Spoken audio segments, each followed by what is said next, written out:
जब तुझे ये तत्व ज्ञान परिचित हो जावे तत्व ज्ञान तत्वदर्शी संत से, उसके बाद इस उलझे हुए अज्ञान रूपी अंधकार, अज्ञान रूपी वृक्ष को और तत्व ज्ञान रूपी शस्त्र द्वारा काट के, तत्व ज्ञान रूपी शस्त्र यानी परमात्मा अपने सब आयुध है, सब आयुध माने अपने तत्व ज्ञान रूपी शस्त्र से सुसज्जित है, और उस तत्व ज्ञान रूपी शस्त्र से इस काट कर उसके पश्चात यानी तत्व ज्ञान से इस अज्ञान को हटाकर उसके पश्चात उस परमेश्वर के उस परम पद की खोज करनी चाहिए, जहाँ जाने के बाद ये प्राणी फिर लौट कर संसार में नहीं आते। उसी का यहाँ प्रमाण है कि परमात्मा एक तो आप अपने वास्तविक नाम का से परिचित कराएं। आपका वास्तविक नाम क्या है और कौन सा पूजा का विधि है, और आप अपने आप तो तत्व ज्ञान रूपी शस्त्र से युक्त हैं, आपके पास तो वो हथियार है जो एक ज्ञान को सुलझा सकता है।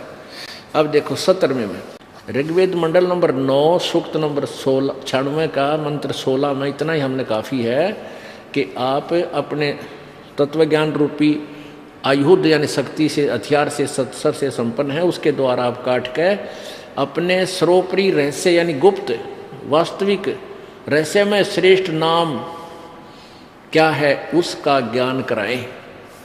यहाँ देखिएगा इसमें वास्तविक नाम बताया 17वें में कि शिशुम, जो शिशु रूप धारण करके वो परमात्मा जब उत्पन्न होता है फिर शायद धीरे धीरे बड़ा होता है तो ज्ञानम यानी प्रकट होकर अपने ज्ञान का प्रचार करता है। जो अत्यंत कमनीय है उसको उपासक लोग बुद्धि विषय करते हैं और शुभंती उसकी स्तुति द्वारा उसके गुणों का वर्णन करते हैं, और विद्वान लोग वही ने उस गतिशील परमात्मा का गणेन गुणों के गुणों द्वारा वर्णन करते हैं। अब देखो ये देखा कबीर, हम इसको कबीर भी बोलते हैं, जैसे पुनर को पुनः भी बोल सकते हैं, पुनर भी बोल सकते हैं, पुनर, इसको कबीर बोले तो भी न्याय संगत है। जैसे यहाँ ये है कबीर गिरभी, ये ऊपर छोटा रहे, इस भी का ऊपर भी छोटा रहे, इन्होंने इसको 2 भागों में कर दिया। यहाँ पर इन कबीर को कवि 2 अपसर्ग लगा दिए, हम इसको कवि ही भी बोल सकते हैं, हम इसको कबीर भी बोल सकते हैं, हलंत वाला रहे कबीर। और गिर भी माने इन्हीं के द्वारा वाणी, इन्हीं ने अनुवाद किया है, गिर भी माने वाणी द्वारा। कबीर हम इसको यूं का यूं ले लें, कबीर गिर भी, कबीर वाणी द्वारा, कबीर वाणी द्वारा कावेना कवि आय है, और संत सोम पवित्र अत्यति रेभन, रेभन सन का अर्थ ये करते हैं, और सोम का अर्थ है, सोम पवित्रम का अर्थ है सोम स्वरूप पवित्र वह परमात्मा, और रेभन सन गर्जता हुआ अतिक्रमण करता है। अब बात चल रहा है वाणी का और जा रहे हैं अतिक्रमण पे। रेभन सन माने गर्जता हुआ वो अपनी ऊंची आवाज में कविताओं द्वारा, काव्यन माने कविताओं से, काव्यन कविताओं से के द्वारा बोलता है। अब 18वें में और कमाल कर दिया, ये देखो, ऋषि मना ये ऋषिकृत सवर्षा सहस्रणित है पदवी कवि नाम है, तृतीय धामम महिष्य शिष्य संत सोम है विराजमानो राजती सतूप। इसका अर्थ है कि जो कवि वो परमात्मा कबीर वाणी द्वारा, कबीर गिरभी कबीर वाणी, हम लोग कहाँ लिखते हैं कबीर वाणी द्वारा यानी लोकोक्तियों के माध्यम से, दोहों के माध्यम से अपनी महिमा ऊंचे स्वर में बोलकर बोलता है, सुनाता है सबको खड़ा होकर के। और उस ऋषि द्वारा, ऋषि मना ये ऋषिकृत, वो ऋषि या संत रूप में प्रकट होने वाले परमात्मा द्वारा सहस्रार्थ यानी हजारों असंख्यों वाणी जो बोली जाती हैं, वो ऋषि मना सवरसा यानी ऋषि स्वभाव वाले भक्तों के लिए वो वाणी बहुत ही आनंददायक होती है, सवरसा। और पदवी कवि नाम उस कवियों लोकोक्तियों के माध्यम से वो वाणी बोलने के कारण वो प्रसिद्ध कवियों में से भी एक पदवी प्राप्त करता है। कवि पदवी कवि नाम है। और तृतीयम धाम महिष है, उस तीसरे धाम की महान पृथ्वी पर वो परमात्मा, वो संत रूपी भगवान जो संत रूप में आता है वो उसमें विराजमान है, तीसरे धाम। अब इनके द्वारा अनुवाद देखिए, ये 18वें मंत्र का अनुवाद है। क्या अनुवाद करते हैं? सोम स्वरूप परमात्मा यानी चंद्रमा जैसा शीतल भगवान, पालन की इच्छा करता हुआ, तीनों लोकों में प्रवेश करके सबका धारण पोषण करने के लिए, ये समझ लो 15वें अध्याय के गीता जी के श्लोक नंबर 16-17 में भी ये ज्ञान है। वह सोम स्वरूप परमात्मा, अमर भगवान, पालन की इच्छा करता हुआ जो महान वह परमात्मा, तृतीयम धाम, इन इसने लिखा अनुवादकर्ता ने, इस तृतीयम धाम का अर्थ सीधा बना है वो तीसरे धाम में। तृतीयम धाम का अर्थ बनता है तीसरे धाम में। इन्होंने क्या लिखा है? देवयान और पितृयान, इन दोनों से पृथक तीसरा जो मुक्ति धाम है उसमें विराजमान है। बस यही समाप्त कर देना चाहिए था। इन्होंने अपनी अज्ञान सोच अड़ा दी। जो ज्ञान योगी है उसको, ज्ञान योगी का इसमें क्या मतलब था? इसका सीधा अर्थ बना है कि वो परमात्मा पालन की इच्छा करता हुआ, जो महान परमात्मा तीसरे मुक्ति धाम में रहता है, में विराजमान है, यानी वो एक देशीय है और उसको प्रकाश करने वाला है, सतुमान है। कवि नाम पदवी, जो कानदर्शियों की पदवी अर्थात मुख्य स्थान है। देख, कवि नाम पदवी, इन्होंने उड़ा दिया ना ज्ञान को, पदवी स्थान है। और सहस्रणिथ, अनंत प्रकार की सत्वनीय है। अनिथ माने संसरणिथ होता है, हजारों प्रकार की वाणियां हैं। ऋषि मना, सर्व ज्ञान के साधन रूप मन वाला वह परमात्मा है जो ऋषिकृत सब ज्ञानों का प्रदाता, सवरसा सूर्य आदि को प्रकाशक व जिज्ञासु के लिए उपास्य है। कोई बात है नहीं, इन तरंगा करण का ठेका ले रखा था। इसका सीधा अर्थ है कि वो परमात्मा तीसरे धाम में रहता है, तीसरे मुक्ति धाम में। देखो, एक लोक तो ये है ब्रह्म का, 21 ब्रह्मांड का, ये भी इसका धाम है, लोक है, स्थान है। धाम कहो चाहे स्थान कहो। और दूसरा ये 7 संग ब्रह्मांड पर ब्रह्म का है। और इनसे तीसरा जो धाम, तीसरा स्थान सतलोक है, जहां परमात्मा कबीर जी रहता है। और वहां से चलकर वो परमात्मा यहाँ आता है और अपने ज्ञान को ऊंचे स्वर में बोल बोल कर सुनाता है, जिस कारण से वो प्रसिद्ध कवियों की पदवी भी प्राप्त करता है, लेकिन वो होता है भगवान ही। अब आपको दिखाते हैं इस नकली महर्षि के द्वारा परमात्मा कबीर जी के बारे में, परमात्मा के बारे में क्या व्याख्यान किया है। तो इससे सिद्ध होता है कि इन्हें कह का नहीं पता था भगवान के बारे में। ये देखो, सत्यार्थ प्रकाश, महर्षि दानव सरस्वती द्वारा ये लिखा गया, इसका अनुभव है। अब देखो, ये 9 थे महर्षि। अब इस पोज ने देख आदमी ने सोचा भाई कमाल है, महाराज जी के तो भगवान से को छू चुका है, और आदमी आप पर प्रभावित हो जाए इनकी इन अदाओं को देखकर। तो पहले तो हमें ज्ञान नहीं था, इसलिए हम इनसे प्रभावित थे, पर अब तो इनको हम बिल्कुल बालक समझते हैं, बालक। ये देखो, सत्यार्थ प्रकाश, ओम सत्यार्थ, अथ सत्यार्थ प्रकाश है। वेद आदि विविध सदशास्त्र प्रमाणई, यानी वेद आदि सदशास्त्रों के प्रमाणों से इसकी रचना श्री ये बड़े पूछ के उपमाला रखी महर्षि दानव सरस्वती ने की है। इसका ये अर्थ है। ये कहाँ से छपा है? प्रकाशक वैदिक यति मंडल, दान मठ, दीनानगर, पंजाब। छपा कहाँ से है?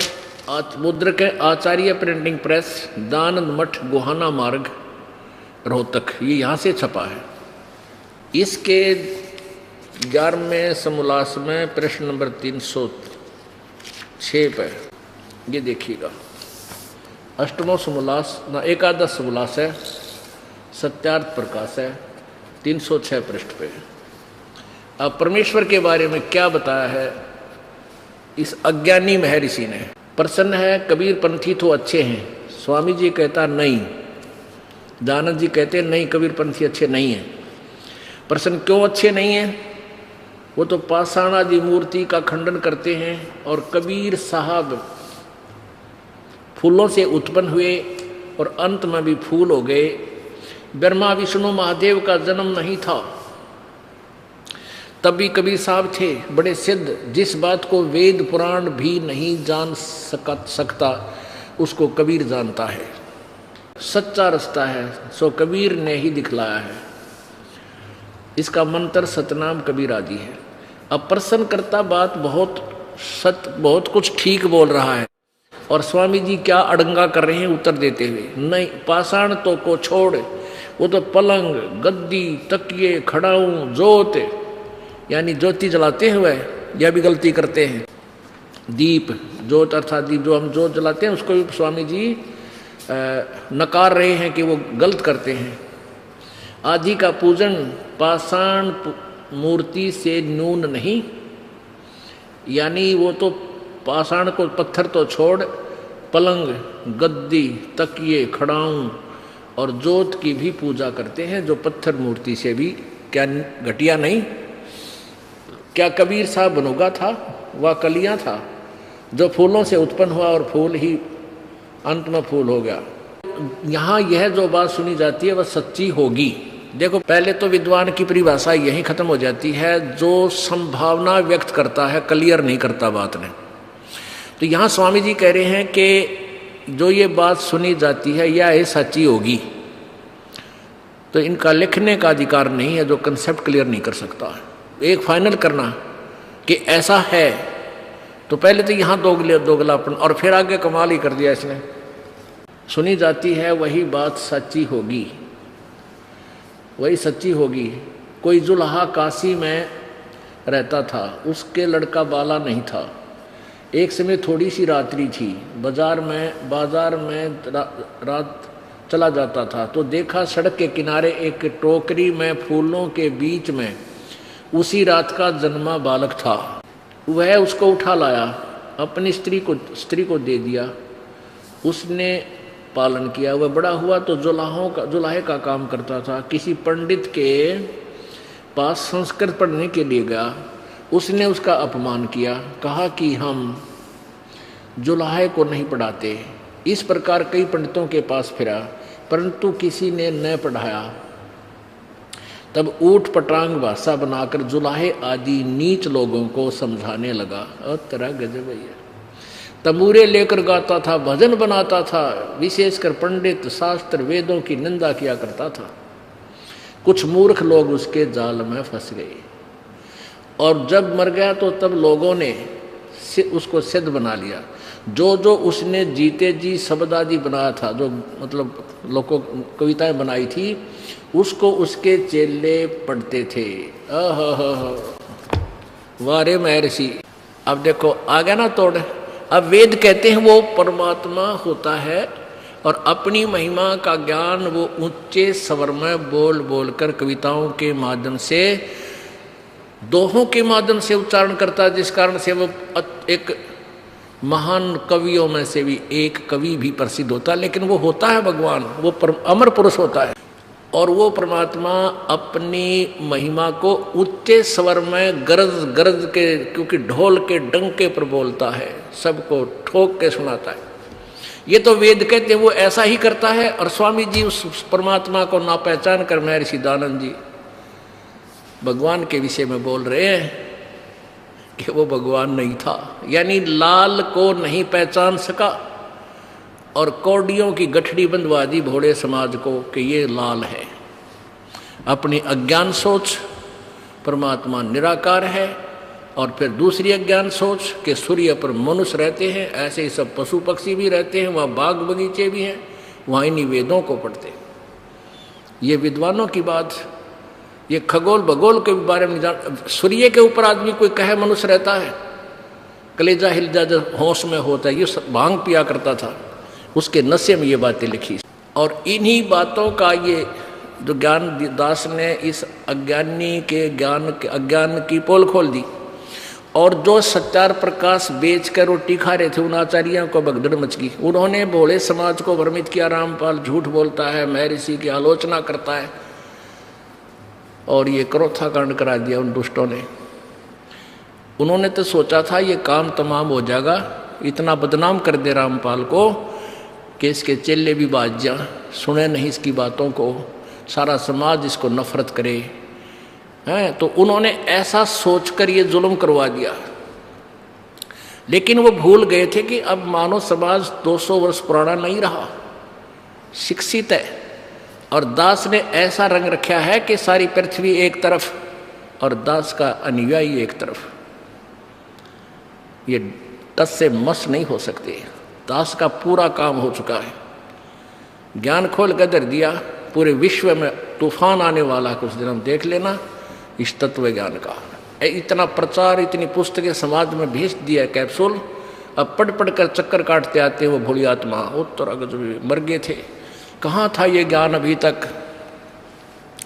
और परमात्मा अपने विषय में खुद कहते हैं, चारों युग में संत पुकारे, कूक कया हम हेल रे। हमने भी आवाज देकर रुक के मार मार कर कहा, हीरे माणिक मोती ही बरसे, ये जग चुगता ढेल रे।